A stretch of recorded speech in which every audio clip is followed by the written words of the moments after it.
হাজার হাজার বছর আগে যখন পৃথিবীতে আধুনিক প্রযুক্তি বলতে কিছুই ছিল না, তখন মানুষ তৈরি করেছিল এমনই এক বিশাল কাঠামো যা আজও আমাদেরকে অবাক করে দেয়। এই কাঠামোগুলোর মধ্যে সবচেয়ে রহস্যময় এবং বিস্ময়কর হলো মিশরের মরুভূমির মাঝে দাঁড়িয়ে থাকা একটা গির্জা মহান পিরামিড। এই পিরামিড শুধু একটা প্রাচীন স্থাপনা নয়, এটি একটি রহস্য। প্রায় 4500 বছর আগে তৈরি এই বিশাল কাঠামো আজও ঠিক ততটাই শক্ত, ততটাই নিখুঁত এবং ততটাই রহস্যময়।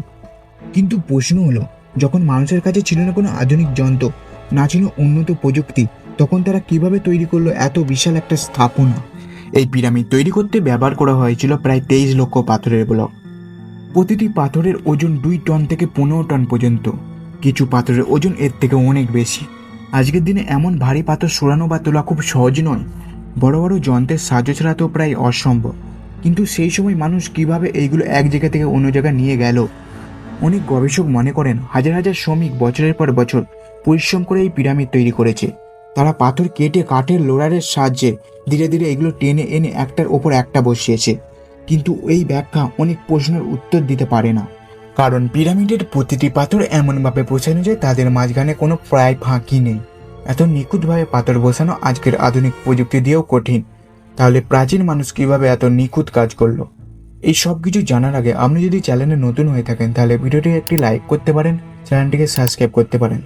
এখানেই শুরু হয় আসল রহস্য। কিছু মানুষ বিশ্বাস করে পিরামিড তৈরির পেছনে শুধু মানুষের হাত ছিল না, বরং এর পেছনে ছিল কোনো অজানা শক্তি। কেউ কেউ মনে করেন হয়তো প্রাচীন মানুষ এমন কোনো প্রযুক্তি জানতো যা আমরা আজ হারিয়ে ফেলেছি। অনেকেই বিশ্বাস করে পিরামিড তৈরিতে এলিয়েনের সাহায্য আছে, কারণ এই কাঠামোর নিখুঁততা এবং জটিলতা সেই সময়ের মানুষের জন্য প্রায় অসম্ভব বলে মনে হয়। যদিও এর ধারণার কোনো বৈজ্ঞানিক প্রমাণ নেই, তবু এটি রহস্যকে আরও গভীর করে তোলে। পিরামিডের আরেকটি বিস্ময়কর বিষয় হলো এর নিখুঁততার অবস্থান। এটি একদম সঠিকভাবে 4 দিকের সাথে মিলিয়ে তৈরি।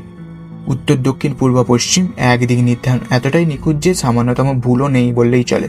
কিন্তু তখন তো ছিল না কোনো দিক নিয়ন্ত্রণের আধুনিক যন্ত্র, তাহলে তারা কিভাবে এত নিখুঁততার দিক পরিবর্তন করলো? কিছু গবেষণা মনে করেন পিরামিডের অবস্থান আকাশের তারার সাথে সম্পর্কিত, বিশেষ করে কিছু নক্ষত্রের অবস্থানের সাথে এর মিল পাওয়া যায়। পিরামিডের ভেতরে প্রবেশ করলে রহস্য আরও বেড়ে যায়। ভেতরে রয়েছে সরু অন্ধকার পথ, রহস্যময় কক্ষ এবং এমন কিছু জায়গা যা এখনো পুরোপুরি আবিষ্কৃত হয়নি। সবচেয়ে পরিচিত কক্ষ হলো রাজা কক্ষ, যেখানে একটি পাথরের কফিন পাওয়া গেছে। কিন্তু আশ্চর্যের বিষয় হলো সেখানে কোনো মমি বা দেশাবশেষ পাওয়া যায়নি। সেখানে কি আছে তা আজও অজানা। অনেকেই মনে করেন সেই লুকানো কক্ষগুলোতেই হয়তো রয়েছে পিরামিডের আসল রহস্য। পিরামিডকে ঘিরে আরেকটি ভয়ঙ্কর ধারণা এর অভিশাপ। বহু বছর ধরে এমন গল্প শোনা যায় যে যারা পিরামিডের ভেতরে প্রবেশ করে যা এর রহস্য জানার চেষ্টা করেছে তাদের ওপর নেমে আসে অদ্ভুত দুর্ভাগ্য। অনেক গবেষক এবং অনুসন্ধানকারী অদ্ভুতভাবে অসুস্থ হয়ে পড়েছেন, কেউ কেউ মারাও গেছেন বলে শোনা যায়। যদিও বিজ্ঞানীরা বলেন এর পেছনে কারণ হতে পারে ভেতরের বাতাসে থাকা জীবাণু এবং বিষাক্ত গ্যাসের জন্য। কিন্তু সব ঘটনায় কি শুধু কাকতালীয়? কিছু মানুষ দাবি করে পিরামিডের ভেতরে একটি অদ্ভুত শক্তি রয়েছে। তারা বলে এই কাঠামোর ভেতরে রাখা খাবার সহজে নষ্ট হয় না, ধাতব জিনিস ধারালো থাকে, এমনকি মানুষের মনও শান্ত হয়ে যায়। যদিও এই দাবিগুলোর পক্ষে শক্ত কোনো প্রমাণ নেই, তবুও এইগুলো পিরামিডের রহস্যকে আরও গভীর করে তোলে। আরেকটি আকর্ষণীয় ধারণা হলো পিরামিডের আসলে কোনো সমাধি নয়, বরং এটি শক্তির উপাদানের যন্ত্র। কেউ কেউ মনে করেন এটি এমন একটি ব্যবস্থাপনা যা দিয়ে শক্তি তৈরি করা হতো বা কোনো সংকেত পাঠানো হতো। কিন্তু প্রশ্ন হলো কাকে সংকেত পাঠানো হতো? পৃথিবীর অন্য কোনো জায়গায় নাকি মহাকাশে? এই প্রশ্নগুলো কোনো স্পষ্ট উত্তর নেই। হয়তো পিরামিডের ভেতরে এখনো এমন কিছু লুকিয়ে আছে যা আমরা এখনো খুঁজে পাইনি। হয়তো এমন কোনো তথ্য বা প্রযুক্তি যা মানুষের ইতিহাসকে বদলে দিতে পারে। তাহলে পিরামিড আসলে কি? এটি কি শুধু মানুষের তৈরি একটি স্থাপনা, নাকি এর পেছনে আছে কোনো অজানা শক্তি, নাকি এটি এমন কিছু যা আমরা এখনো বুঝতে পারিনি? হয়তো এই রহস্যের উত্তর এখনও লুকিয়ে আছে সেই পাথরের দেয়ালের ভেতরে, আর হয়তো আমরা যা এখনও সত্য জানার জন্য প্রস্তুত না।